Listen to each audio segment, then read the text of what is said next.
So Konami are doing something they probably should have done a long time ago, and that's breathe some life back into Silent Hill. When I saw the trailer for Silent Hill F, I have never felt so pumped for a game in my life. We're about to get some raw J-horror from a major developer, and I couldn't be happier. And because Japanese horror is something that I like, I feel like it's something that me, a Westerner, can talk about with some semblance of accuracy. Give or take. Now we know that the game is set in the town of Ebisugaoka, which they use the town Kanayama as reference. They could be using the urban legend of the Inonaki village to explain why the game is set here and not in the town of Silent Hill. But I don't want to speculate on the mind of Ryukishio 7 because that man he makes some things!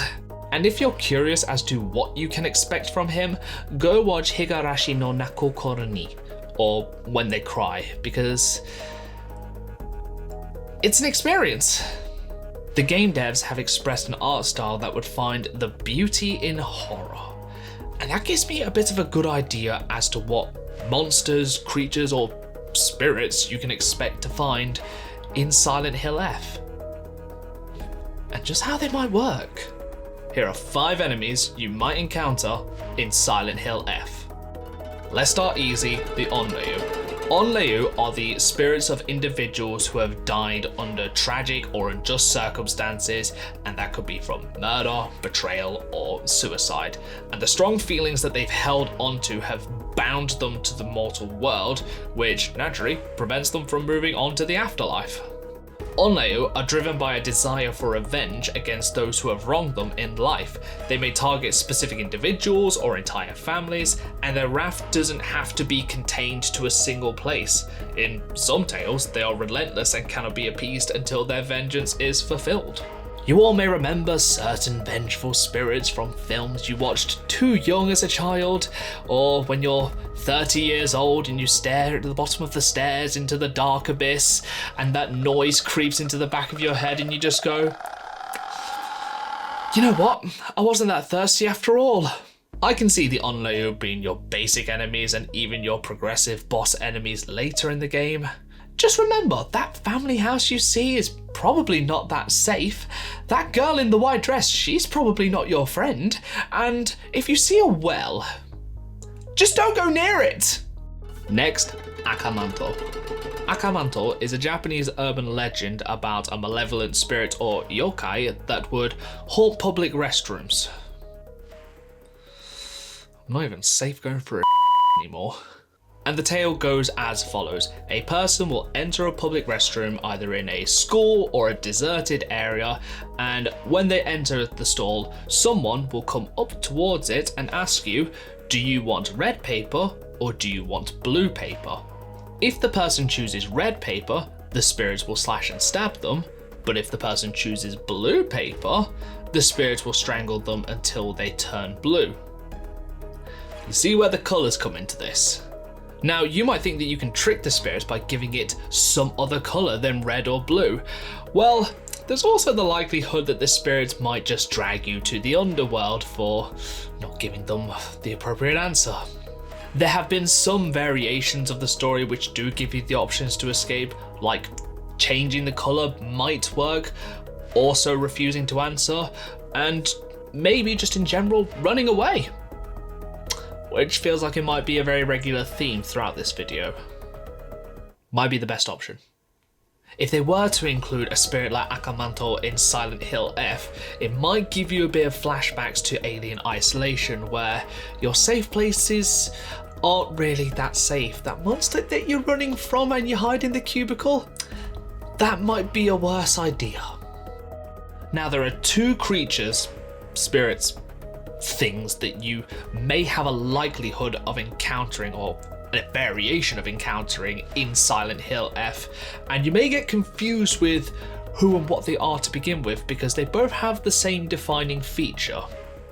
They're tall. Kuchisake-Onna, the Slit-Mouthed Woman, and Hachishakusama, the 8-foot tall woman. Kuchisake-Onna is typically depicted as a tall woman with long black hair. She wears a surgical mask or a scarf to hide her mouth, and when she removes the mask, her horrifying slit mouth is revealed, often accompanied by the question, "Am I beautiful?" Hachishakusama is described as an extremely tall woman, often said to be around 8 foot tall, and she's usually depicted wearing a long white dress or a kimono, and her face is sometimes hidden or obscured. You may have noticed a bit of a theme with Japanese horrors.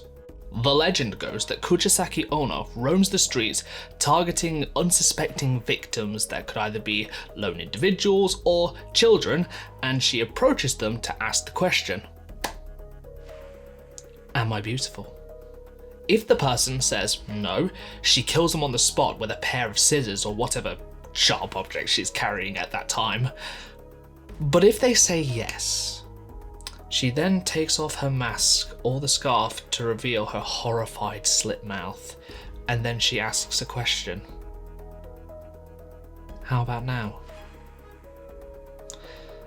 And if they say no, she kills them. But if they say yes, she slits their mouth to look like her.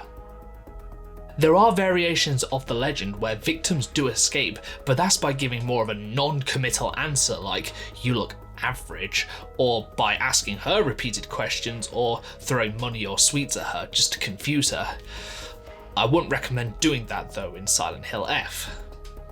But personally, like a lot of spirits in this video, I don't think Silent Hill is going to give you much of a chance to interact with them outside of maybe a quick time event. Similarly, encounters with Hachishakusama also involve children who feel a sense of unease or dread, but then a sense of realization that the 8 foot tall woman is following and watching them. There are even some versions of the legend that suggest that she can mimic the voices of your loved ones to lure children out of their homes. She is said to repeat certain phrases or sounds like pop, pop, pop. You can see these two working as your sort of larger boss characters, your pyramid heads, where, yes, you can fight them. It just might not be the best option to fight them. And finally, the last spirit you're likely to encounter in Silent Hill F is Teke.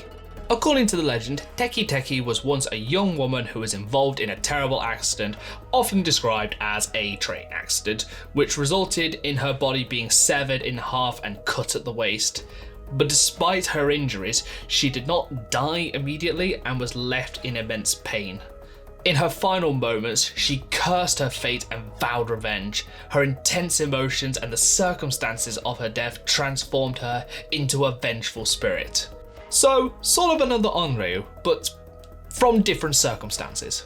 As a ghost, Teke is said to roam around areas near train tracks or places associated with her death, dragging herself along by her hands. Like most of the spirits mentioned, Teke appears to unsuspecting individuals, but is uniquely marked by the sound Teke, which mimics the sound of her dragging herself along. If one was to encounter Teke, she may ask you a question such as, "Have you seen my legs?" or "Where are my legs?" And if the person fails to answer correctly, you may be in for a bad day. I can see Teke working as one of your more fast chasing sort of characters, or even what results when you've injured one of the spirits, but it will teach you to probably not trust any of those very tight crawl spaces. And there we have it. Those are the top 5 creatures I think we're going to encounter in Silent Hill F. But what do you think we're going to encounter in Silent Hill? Leave a comment down below. Guys, I'm really looking forward to this game, and I hope you are too. Drop me a follow on social media and we can speculate online together. You've been great. Arigatou gozaimasu. See ya. For those who aren't here, a light just died at the side of me and I'm just like, I can't be bothered to go and replace it. One of them will work. One of them will work. It's an experience. You. So, no sunlight. That was hard to say. Similarly, it's such a hard to say.